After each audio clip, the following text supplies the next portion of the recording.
Welcome to the Pauper Gauntlet. The Pauper Gauntlet is over, BorosKitty won, and we are now going to talk to Tom the Scud, because he's the winner of the competition.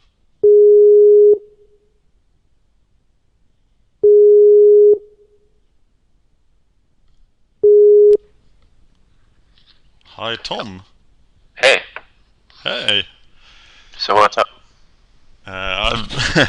3 months of Pauper Gauntlet is over, and you have won 4 Steam Vents. Woohoo! Yeah. So let's trade. Alright, sure, so... Yes, there, I see it. Yep. How come you picked BorosKitty? Well, all of the T1, are we recording now, or? Yes. Okay. Sorry, I should have told all, Yeah, all of the T1 decks were basically taken. I probably would have taken Delver if it had been, an absolute first choice. But I had played BorosKitty a few times, just in the tourney practice room.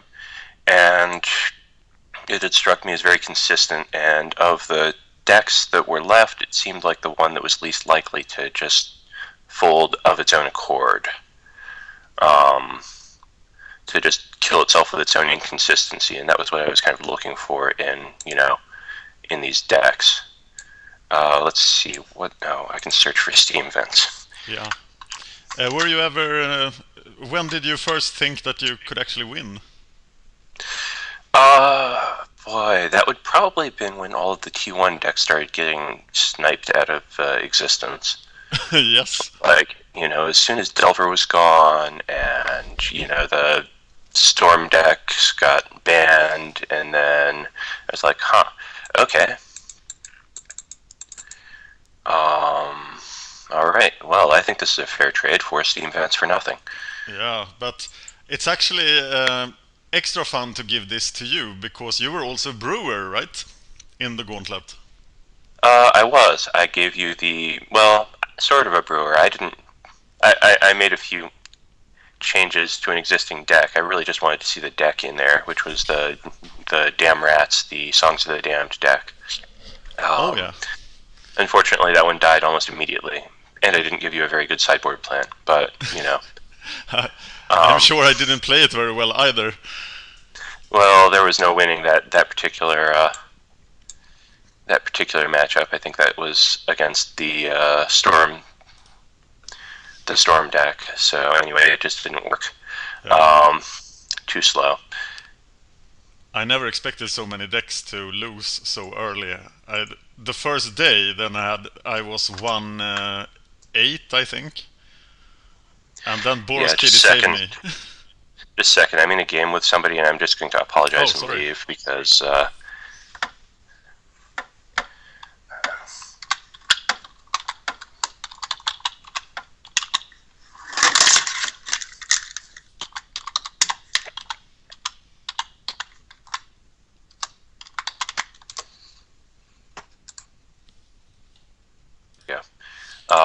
Yeah, I rolled out the Rats deck again just to try it out this morning. Anyway, sorry, where were we? What did you think of the Pauper Gauntlet as a whole? I thought it was really interesting.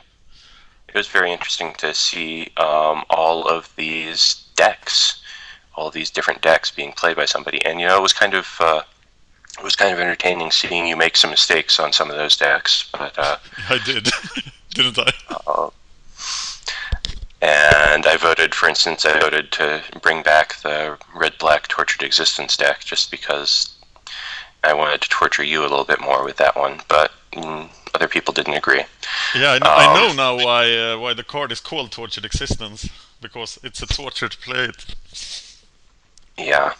Now, actually, the black-white deck, if you ever play that red-white deck and decide that really it's too fast and doesn't have enough decisions and closes out games too quickly, then you should try the black-white version, which is even more controlling and even slower. The Tortured Existence version? Yeah. The one with Auramancers and Deadweights, basically, and Squadron Hawks. Yeah. Can you think of any improvements I could make to the Gauntlet next year? Well, I think you shouldn't do the just for fun room. I mean, even if you're having a rough time with it, just because the just for fun room is so much higher variance. Because you have people playing decks that are just terrible, and you have people playing, bringing their training practice decks because they're tired of losing with it or something, or their tournament decks rather. And it's just such high variability that it seems like it, even though the Pauper Gauntlet obviously is not a serious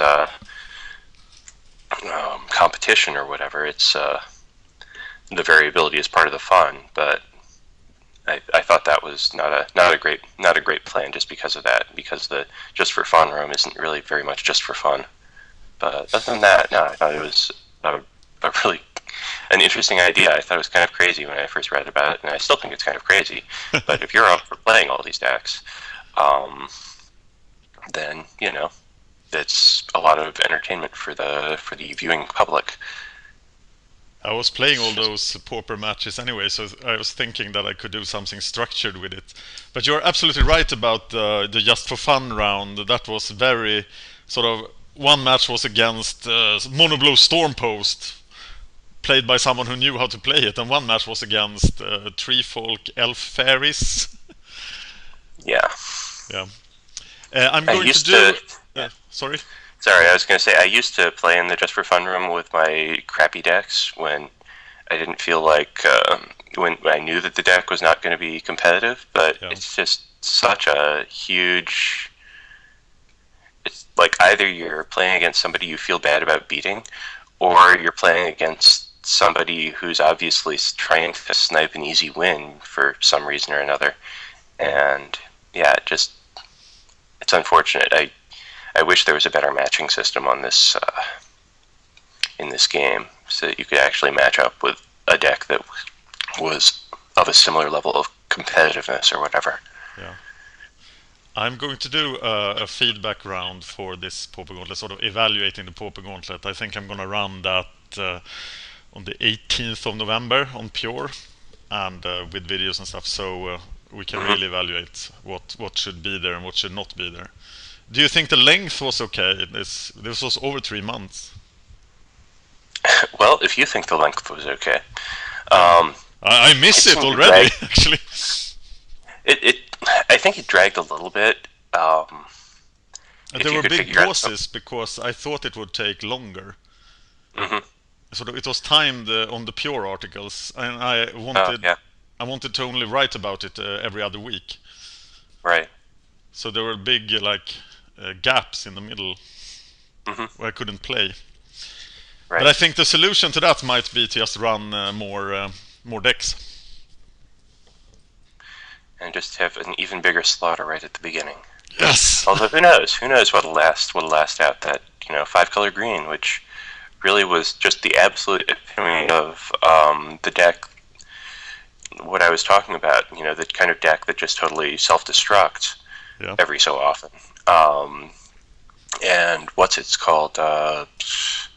Icy Hot Hottie is another one that, just sometimes it's great and sometimes it just does nothing. Yeah. And you're going to get that was the reason I took Kitty, was because it doesn't really do that. And you're not going to have a match where, you get 2 of those do-nothing games in a row. But anyway. Kitty was extremely resilient. It was very fun to play it. And now it's like almost a tier 1 deck. I think it's probably tier 2.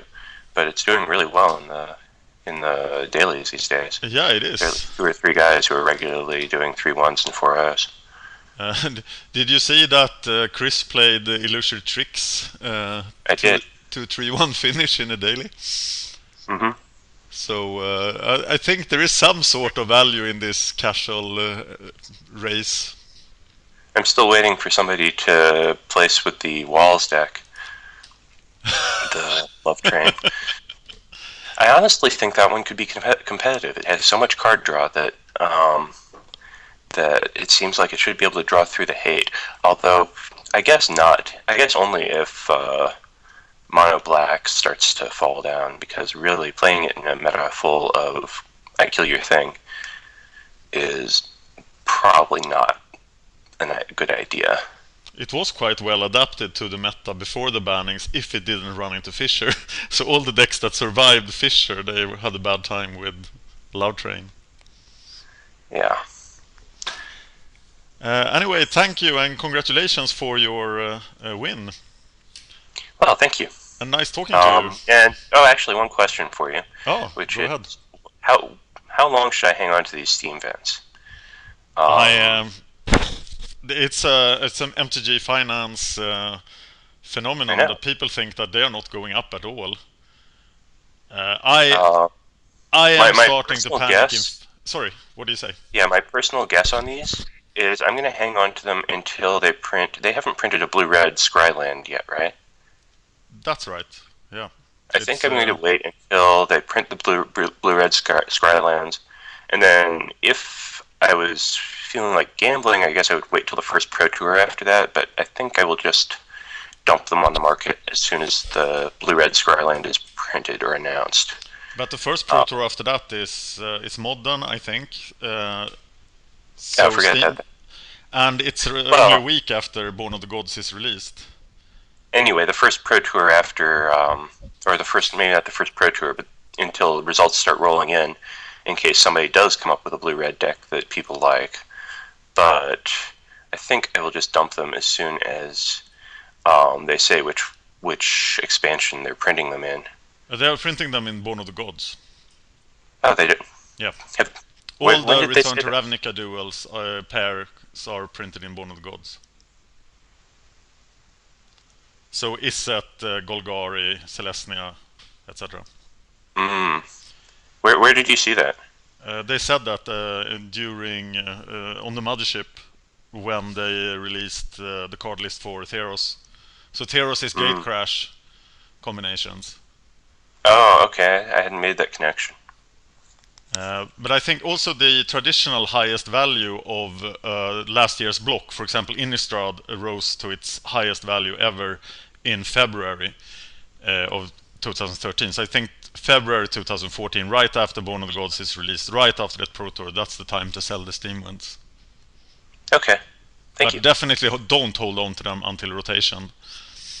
Yeah, I was thinking the modern value is not going to jump too much, and you can just sell them in February and buy them again. Problem. Yeah, the modern value will help in the long run, but getting rid of them in February and then buying them again in October is pretty good. Yeah, thank you. Okay, hope you stay tuned for the next Pauper Gauntlet then in July 2014. See you around. All right. Take care. Well, thank you very much. Yeah, bye. Bye.